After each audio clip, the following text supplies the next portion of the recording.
Before we begin, we want to clarify that this interview is for informational and educational purposes. The views expressed by our guest are their own and do not represent or imply endorsement by this school, the podcast team, or the district.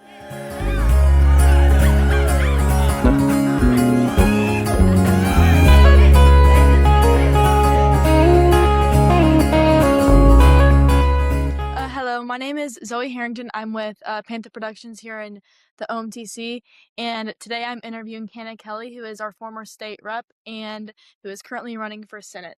So, Hannah, can you tell us a little bit about your background and how you got started into politics? Yes, many people plan to get into politics, and I did not. I got my real estate license when I was 18 and went to work immediately in the real estate profession and continue to work in the real estate profession. When I decided to run for office, it was back in 2016. It was born out of many frustrations that I was hearing from folks in the community and frustrations that I was having myself in regards to the lack of connection people was feeling with being heard in government, the lack of honest and open communication, the lack of just basic connectivity and relationship. But more importantly than anything, the lack of respect for the founding of our Constitution, the founding documents of our Constitution that should always be the guidepost by which we work within the state level and federal level. And so my passion is to make you and every other up and coming leader feel connected to your government. Because if you understand that you can be, then you will lead just fine. And if you understand that government is accessible to you to play an important role in, if you choose to do that, then our country will be fine because we need future leaders like you to step up to the plate. And that was a big driving reason why I decided to run for the House in 2016. That is a very great reasoning to the reason why you wanted to run, because when people hear politics, many people feel like it's like exhausting to talk about, especially nowadays. And could you share how you have become passionate in involving in politics? And do you feel you've made a difference in what you felt passionate about? So, one of the biggest things that serving in politics has taught me is the importance of not caring who gets the credit as long as you can get something good done. And I will never forget in my last term serving as state representative, I filed a bill that was intended to make sure that if you are a child in the foster care system and you lose both of your parents, if your parents leave you SSI, which is money due to the heirs of that person that passes away, in short. See, when I filed the bill, the state was taking upwards of $8 million every year in the name of paying for the cost of caring for kids who were in foster care because they had lost both of their parents. When I found that out, I was absolutely unacceptable and I filed the bill. I will never forget going to a meeting with a group of foster kids in my last term in the House. I walked in and was kind of standing at the back of the room, listening to the group leader talk, and they began to introduce me. And I went up and I chatted with the group. And as I left, I was standing at the back of the room again. And this girl, probably 13, 14 years old, she reached up and tugged me on the shoulder. And she said, Representative Kelly, I hope you pass your bill because it will help me. And she didn't ask for a pity party, but those words were powerful to me because what she was telling me was she had lost both of her parents and the state was taking the money that she should otherwise be getting. So we did not get to pass the bill that year due to some unfortunate political drama. But Representative Schmidt now serves us in the House of Representatives in the seat that I held for 8 years. So she was able to file that bill and pass it. I am so proud of the work that she did with that because that is what good government is teamwork to serve the people and to make sure that the people are heard loud and clear and make sure that those who don't have a voice otherwise have a voice because they've been served through the government process. That is a very, like, passionate reasoning, especially because there you never know, like, who can be affected by that money benefited in foster care, because the foster care system is, like, a very strenuous process. Yes. But when you hear complaints or concerns, what processes do you move to have a solution? Like, what processes did you take to get that bill, like, try to get that bill passed? It took a lot of just talking to as many people as I could talk to explain what was actually happening because not many people understood that the state of Missouri was keeping upwards of $8 million that belonged to children. Education of what people didn't know was important in that process. The biggest way that have learned to see success in that process is listen truly, not just listen to reply, but listen to what's being said, whether that be from people who support you or people who are maybe on the fence of supporting you for any given issue, or for people who might be opposed to your view. The biggest lesson that public service has taught me is truly listen. That has consistently humbled me and reminded me over the last 10 years of the absolute privilege that it is to serve in any form of leadership, whether it be in your student body government or in the state government. We all have a duty to make sure that those who we are responsible for know that we care. There's an old saying that's a favorite of mine: nobody cares how much you know until they know how much you care. I think that is a great saying because, like, to get bills passed, you have to truly feel very strongly about the bill. Like, you can't just go for it without having a passionate about the bill. So, speaking of this, has there ever been an issue you felt strongly about but later changed your position after learning more about like a issue that you think needed changed? When I was first elected, I had no idea of the issue that we have, the seriously heart wrenching issue that we have of human trafficking here in the state of Missouri. The last time I checked, when I was serving in the House, we ranked 11th in the nation. That is unacceptable to me. The data and statistics that I was provided as your sitting state representative made me aware that part of how we can start to address this is by making sure that we have an age restriction on how young people can get married. So, in the beginning of my service in the House, I would have told you that I didn't think those two things tied together. But truthfully, I had no idea, number one, of the issue of human trafficking that we have here in the state of Missouri. But number two, I had no idea of how the data and statistics prove that criminals who want to traffic human beings unfortunately use the institution of marriage sometimes to try to do that. And so, of course, we want to protect the institution of marriage here in the state of Missouri. And so, work was done that I now support. That perhaps, in reference to your question in the beginning, I'm I didn't know the information that I knew as I became more educated on statistics and data that we were provided as to how the institution of marriage was almost under attack because people were using it in ways that one would never dream to aid in the horrible crime of trafficking. So that's what comes to my mind. It's those things that you don't know, and you don't run into those data that you don't run into those statistics and data on a daily basis, but they're real, and they not only embody many sheets of paper on my old desk in the House of Representatives, but they embody and represent lives that stand at risk if we don't make sure that we have common sense laws that protect those, again, who have no voice for themselves if we don't speak up for them.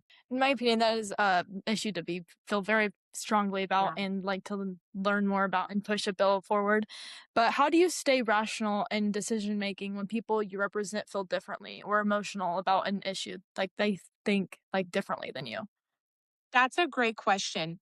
I give answers best by giving examples that I've lived. So the answer that comes to my mind is, if I don't know how much you have paid attention to the previous years where we worked on abortion legislation to make abortion illegal in the state of Missouri. When I served in the House, we were able to pass what is called the trigger law, amongst many other things wrapped around it, in an effort to protect unborn children. I pray that I never forget that day and the days that followed after that, because I was one of a small group of people in the House that worked together to bridge to the Senate a collective effort to help to protect our unborn children in this state. The trigger law, in summary, amongst other things, said that if and when the Supreme Court decided that Roe v. Wade was unconstitutional, that the power to decide what we did with abortion would return to the states. The day that we passed that law,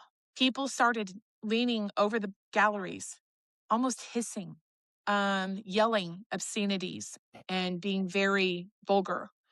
And I remember looking up in the gallery and just feeling sad, because for two reasons. Number one, that they hadn't been able to have a life experience that allowed them to learn what I've been able to learn. And hopefully, you and other people listening have been able to learn to the value of life. And secondly, that they hadn't been able to understand the value of a civil conversation when we disagree, right? And thank God for the fact that we live in America where we have a constitutional right to express our disagreements. And I passionately believe in the importance of that. And so that day, those people were yelling and making all kinds of gestures, and because there are laws within the House of Representatives, when you sit in the galleries, you have to be silent. So I remember they cleared the gallery. We continued on the House floor with the vote. And while we continued with the vote on the House floor, you could hear them stomping outside. It was so loud. It was the tension in the entire building was very palpable. And I walked outside of the chambers after we made that vote. And all I could think was hurting people hurt people. And that is a life principle that I have really tried to remember because we all hurt at any given point in time. And I know with my whole heart that those unborn lives that day were worth doing everything I could to help protect. But I also knew that it was really important to respect the individuals that agreed with the decision that I made that day and many others made with me. And so I did my best to show respect to them, even though that I didn't feel much respect coming back, right? Because that's something that we all have to discipline ourselves constantly, because that's a key to success in life, not just politics. But I remember I was getting ready to leave the office that week to go home to the 141st District here in Wright County, where I served for 8 years. And my secretary said, "You have a package I laid on your desk." And I said, "Oh." And it was a package of metal hangers from someone who basically expressed that they did not agree with my vote to protect unborn life. And another instance that comes to my mind when you ask me how you deal with hard situations. There was a vote that I took in my last session to ban the taxpayer funding of treatment for of gender treatment. In other words, if someone decides that they would like to walk the medical, in my opinion, unsafe road of gender transitioning, that me and many others decided together that it was not a wise use of the taxpayer dollar to do that. There was a dad came into my office of someone who was currently seeking to have gender transitioning. And the words that he said to me have forever stuck with me. He said, "Ma'am, I've already been told that you passionately believe that it is right to not have taxpayer funding for this medical treatment." And I said, "You are right." But what he said next has stuck with me. He said, "I've also been told that even though I can't change your mind because you so passionately believe this, you will listen and you will hear me out."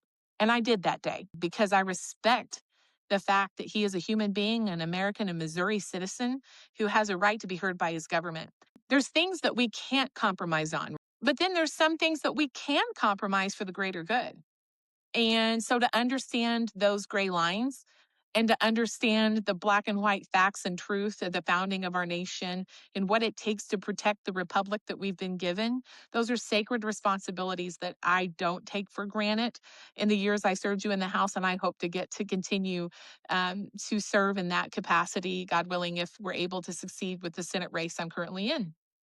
Well, I think that is a very good aspect of a leader of our country to listen to the citizens that you serve every day. But speaking on achievements, you considering Roe v. Wade, like considering that unconstitutional, being able to vote on that, what has been one of your hard fought achievements and why? I'll tell you one that isn't on the legislation book, so to speak, that you couldn't point to a law and say, well, Hannah helped make that law. And I got a call from somebody in my House district whose relative was very sick, and the insurance companies were not giving them a surgery. And this person said, Hannah, we don't know what you can do, but if you could talk to us about what we're facing, put your thinking cap on as to how you could help. Um, he said, Hannah, we'd appreciate it. Well, the truth was I didn't know if I could help, but because of my commitment to serve the people in this place that we call home, I thought, okay, we're going to see what we can do, right? We're Missouri girls. We get in and figure out how it's done. And so I sat down and began to take some notes and listen to the issues that these folks were facing with the illness of their family member, and realized that really what this was going to take was talking to lobbyists at the Capitol that represented the insurance company they had and asking them to please take another look at my constituent's file and please consider helping my constituent get this surgery, because I knew from everything that I had been given with medical facts that this individual was going to have a very difficult future if this surgery was not attained for health wise, bodily function wise, and all those things. I began to call people and ask the right people to please pay attention to this individual back home, and to please give them a chance, and to please do what we could to figure out if that surgery could be given. And that surgery was performed. And thankfully, that person is still here with us today. And there was one Christmas in particular where he texted me, still makes me want to cry, thinking about it. But he said, thanks for being a part of me being here with the grandkids for Christmas. That was just God putting me in the right place to connect me to the right people, right? To be a part of his story. But I'll always be grateful for that. And it doesn't go into history books as some kind of accomplishment. But public service to me is making sure that when a grandpa's sitting around the Christmas tree with his grandkids, that he is the best version of himself that he can possibly be for those future leaders here in our state. To me, that's what I endeavor to be about every day.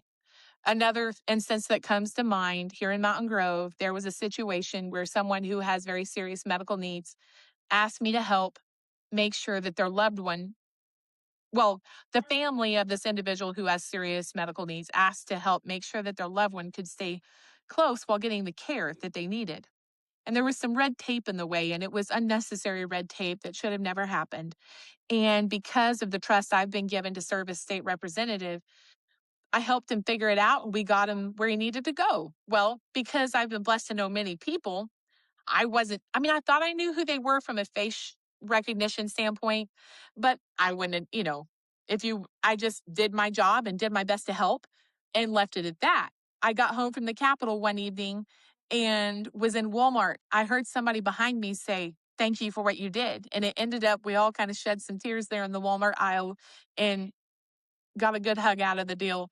But they were ecstatic because their loved one got to stay close to family and community and get the help that their loved one needed. To me, that's why I do what I do, and that's why I ask for the chance to continue in service, is because those people and those moments matter.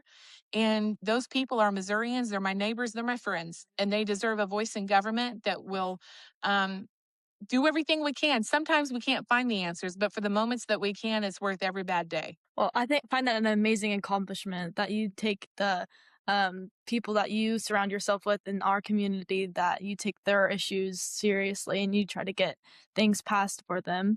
But speaking of these goals, I know you're currently making a run for Senate this year. And what would your primary goals be if you're elected? My primary goal, if elected, would be to get on the Senate Budget Committee. It's vital that we have someone from our part of the country bringing our voice to the table with experience. I served on on the House State Budget Committee for 7 years. And I am asking for the chance, if elected, to take my experience from the House budget to the Senate budget and to apply that experience to make sure that we are heard. As much as I love all four corners of this state, this is home. And that's why I'm asking to continue to represent, is because this is my heartbeat. If given the chance to represent the 16th district, getting on the budget committee and working on real substantive tax reform, those are issues that I believe must be paramount. I always use the example, if you're cooking dinner, you may have all four burners going, right? But you've got the things that aren't as urgent and you have the things that are more urgent. And it is my absolute belief that we have to have a voice with experience and a voice with relationships built and a voice that knows what they're talking about. And I believe that's me. because of where I've been able to call home my entire life to take this experience and to take my private sector experience working with families in the real estate industry for years and to take my house experience and then to apply it to the Senate to make sure that in what will presumably be some very difficult years ahead with the budget that we can do our best to turn things in a better and right direction because we make fiscally responsible decisions that also make sure that St. Louis and Kansas City don't have the only say. We need to make sure that our part of the country gets a say in the decisions that are made in regards to taxpayer dollars. We have a constitutional obligation to make sure that we take care of those, again, who have no voice if we don't speak for them. The unborn children and the unborn leaders of this state deserve to make sure that they have someone who understands what it means to fight for them. We need to make sure that our kids have what they need for a best and bright future, which means that I want to take every day and every opportunity to empower the families of this state to do what's best and right for their kids and support and encourage our teachers and support and encourage the leaders in the community and the businesses that have to turn the light on every day and write the check that evening to pay the employee and make sure that their budgets can last through the good and the bad days. And those are the people that I want to help by making sure the government is limited and by making sure that the people are connected to their seat of government. Well, Hannah, I wish you the greatest of luck in your run for Senate this year. And I Thank want to you. thank you for your time to record this podcast with us and giving us an insight on politics in your eyes. And I just want to thank you. Thank you for your time. I'm so proud of you. You do a really good job.